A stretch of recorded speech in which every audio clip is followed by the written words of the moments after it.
আমরা তো মা, আমাদের অনেক কিছু বিষয়ে খেয়াল রাখতে হয়, তাই না? মানে বেশি যদি খেয়াল রাখি বাচ্চার, তাহলে সবাই বলে যে, মানে বড়রা বলে যে তাহলে বেশি লাই দিচ্ছি।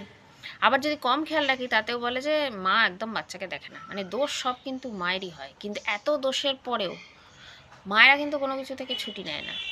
মারা তাদের কর্তব্য করতেই থাকে। সেটা শ্বশুরবাড়ি থেকে কেউ বলুক, স্বামী বলুক বা সন্তান বলুক, সব কিছু। তবে এক একটা বয়সের এক এক রকম প্যারেন্টিং থাকে, তাই না?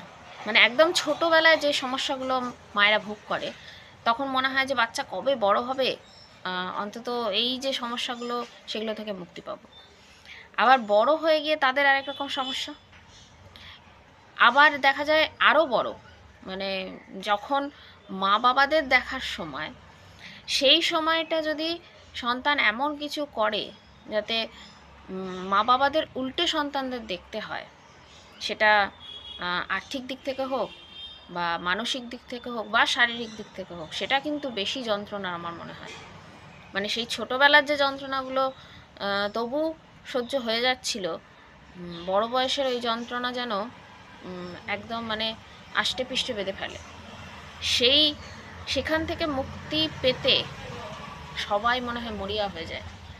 কারণ তখন কিন্তু আর শুধু ওই মা বাবা ব্যাপারটার মধ্যে আর থাকে না। সেখানে পাড়া প্রতিবেশী তো থাকেই, সমাজ থাকে। আর মনে হয় যে পুরো পৃথিবীটাই সেই মা বাবাদের যেন দোষারোপ করছে।